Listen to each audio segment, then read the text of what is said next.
Mga kaibigan, handa na ba kayong makinig sa isa na namang nakakakilabot na kwento dito sa Creepy Pinoy Stories? Sa episode na ito, susundan natin ang karanasan ni Olivia, isang bulag na babae na lumipat sa isang lumang bahay kasama ang kanyang ina sa Quezon City. Isang gabi, nagsimulang magpakita ang mga kakaibang pangyayari, mga kaluskos, nawawalang gamit, at isang estrangherong tila sumusubaybay sa kanya. Ano nga ba ang lihim na itinatago ng lumang bahay na ito at paano haharapin ni Olivia ang mga banta sa kanyang buhay? Huwag kayong bibitiw dahil ang kwentong ito ay puno ng misteryo at katatakutan. Magandang araw po sa inyo mga tagapakinig. Ako po si Olivia at nais ko pong ibahagi sa inyo ang isang karanasang hindi ko malilimutan. Nakatira kami ngayon sa Quezon City. Napadpad kami dito ni Mama dahil sa bago niyang trabaho. Matagal na kaming magkasama ni Mama mula pa noong iniwan kami ni Papa. Naging malapit kami sa isa't isa, lalo na't ako'y bulag mula pagkabata.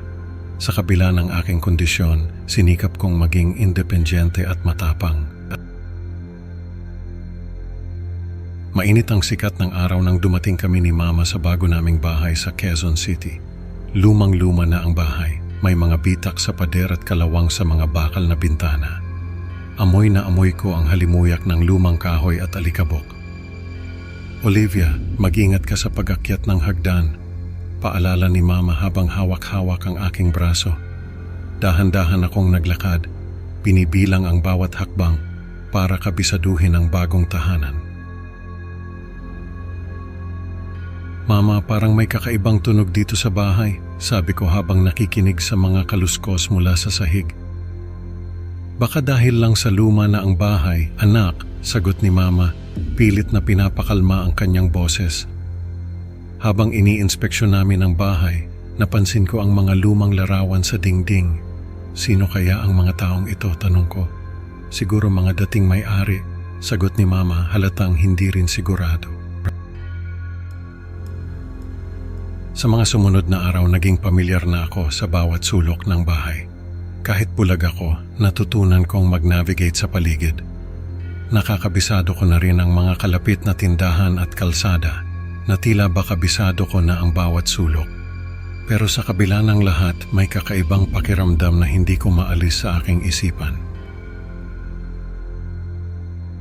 Isang gabi, tahimik ang buong bahay. Nakahiga ako sa kama nakikinig sa mga tunog ng gabi. Bigla kong narinig ang paggalaw ng isang libro mula sa estante. Tila may nagpatumba nito. Bumangon ako at naglakad patungo sa estante. Mama, may narinig ka ba? Tanong ko, ngunit walang tugon. Naramdaman kong bukas ang pinto ng refrigerator at may malamig na hangin na lumalabas. Bakit kaya bukas ang ref? Hindi naman kami nagbukas nito kanina, bulong ko sa sarili ko. Sinubukan kong alalahanin kung may ibang tao bang pumasok sa bahay. Ano ba ito? Bakit bukas ang ref? Tanong ko sa sarili ko habang isinasara ang pinto. Sinubukan kong huwag mag-alala, ngunit hindi ko maiwasang makaramdam ng kakaibang takot. Kinabukasan, napansin kong may mga gamit akong nawawala. Baka nakalimutan ko lang kung saan ko nilagay, bulong ko sa sarili ko. Ngunit sa likod ng aking isipan, alam kong may kakaibang nangyayari. Isang umaga, nag-almusal ako sa isang coffee shop sa Tomas Morato. Ang bango ng kape at tinapay ang nagbigay sa akin ng kaunting aliw. Habang pauwi, tinulungan akong makatawid ng kalsada ng isang estranghero. Salamat po, sabi ko sa kanya. Ramdam ko ang kanyang mainit na kamay na humahawak sa akin. Walang anuman, ingat ka, sagot niya. Nang makauwi ako, tumawag si Pia, ang kaibigan ko. Olivia, nakita kita kanina sa coffee shop. Sino yung kasama mo? Tanong niya. Mag-isa lang ako kanina, Pia, sagot ko nagtataka. Nagsimula akong magduda sa aking mga alaala at sa mga nangyayari sa paligid ko. Bumalik ako sa bahay na may kaba sa dibdib. Bakit parang may mali? Tanong ko sa sarili ko habang pilit kong inaalala ang mga nangyari kanina. Sa takot na baka may ibang tao sa bahay, sinuri ko ang bawat sulok ng aming tirahan. Ang dilim ng gabi ay nagbigay ng mas matinding takot sa akin. Baka naman guni-guni ko lang ito, bulong ko sa sarili ko, pero hindi ko maiwasang magduda. Tahimik kong sinuri ang bawat kwarto. Habang nag-iinspeksyon, napansin kong may kakaibang tunog mula sa likod ng lumang aparador. Dahan-dahan kong inusog ito at natuklasan ang isang lihim na pinto. Ano ito? Tanong ko sa sarili ko habang binubuksan ang pinto. Pumasok ako sa loob at nakita ko ang mga butas sa dingding na tila ba para sa paniniktik. May taong naninirahan dito, bulong ko, habang nararamdaman ko ang malamig na hangin na dumadaan sa mga butas. Labis ang aking takot, ngunit alam kong kailangan kong kumilos ng maingat. Mama, may natuklasan ako, sabi ko sa telepono. Anak, umalis ka dyan, tatawag ako ng pulis, sagot ni Mama, halatang nag-aalala. Hindi, Mama. Kailangan kong malaman kung sino ang nandito, sagot ko, habang pilit kong pinapakalma ang aking sarili. Lumabas ako ng lihim na silid at siniguradong nakalock ang lahat ng pinto at bintana. Alam kong hindi ako pwedeng magpabaya. Nagdesisyon akong tumakas, ngunit bigla akong hinarap ng intruder na si Renato. Sino ka? Bakit ka nandito? Tanong ko, nanginginig sa takot. Hindi ko alam kung saan ko nakuha ang lakas ng loob na magtanong. Pero kailangan kong malaman kung sino itong taong ito na nagtatago sa bahay namin. Hindi ka dapat nandito, sagot niya habang papalapit sa akin. Ramdam ko ang bawat hakbang niya, parang bawat hakbang ay nagpapalapit sa akin sa kamatayan. Nagpambuno kami at nagawang masaktan ko siya gamit ang isang fire extinguisher na nakuha ko mula sa kusina. Hindi ko na alam kung saan ko nakuha ang lakas na iyon, pero kailangan kong lumaban. Hindi mo ako matatalo, sabi niya habang pilit na bumabangon.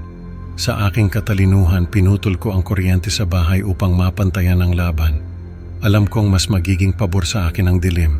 Mas magiging pabor sa akin ang dilim, bulong ko sa sarili ko habang naririnig ko ang kanyang mga hakbang sa dilim. Hindi niya alam na kabisado ko ang bahay kahit na bulag ako.